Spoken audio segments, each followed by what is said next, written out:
এই অবস্থা বিরাজ করে যে জরুরি অবস্থা জারি করতে হবে, বিশেষভাবে যুদ্ধ পরিস্থিতি, যুদ্ধ হুমকি এবং রাষ্ট্রীয় অখণ্ডতা এবং সার্বভৌমত্বের প্রশ্নে।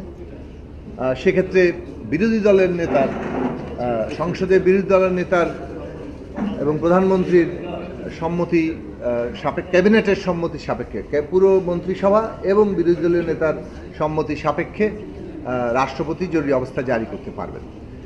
আপনারা ইতিমধ্যে এই বিষয়ে জেনেছেন। এই বিষয়ে একটা ঐকমত্য তৈরি হচ্ছে এবং বাংলাদেশে এই জরুরি অবস্থার রাজনৈতিক ব্যবহার, অপব্যবহার, এটা বন্ধ হওয়ার একটা জায়গায় আমরা পৌঁছতে পেরেছি। বাংলাদেশের ভবিষ্যৎ রাজনীতির জন্য এটা অত্যন্ত একটা গুরুত্বপূর্ণ পদক্ষেপ এবং বিজয় বলে আমরা মনে করি।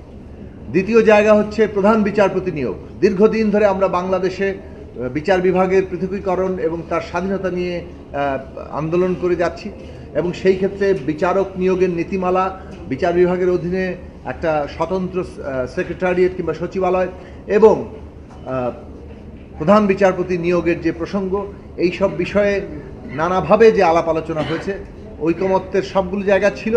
সর্বশেষ যে বিষয় ছিল সেটা হচ্ছে প্রধান বিচারপতি নিয়োগের ক্ষেত্রে আপিল বিভাগের জ্যেষ্ঠ দুইজন বিচারপতির মধ্যে একজন নিয়োগ দেওয়া হবে নাকি জ্যেষ্ঠতম বিচারককেই প্রধান বিচারপতি নিয়োগ দেওয়া হবে।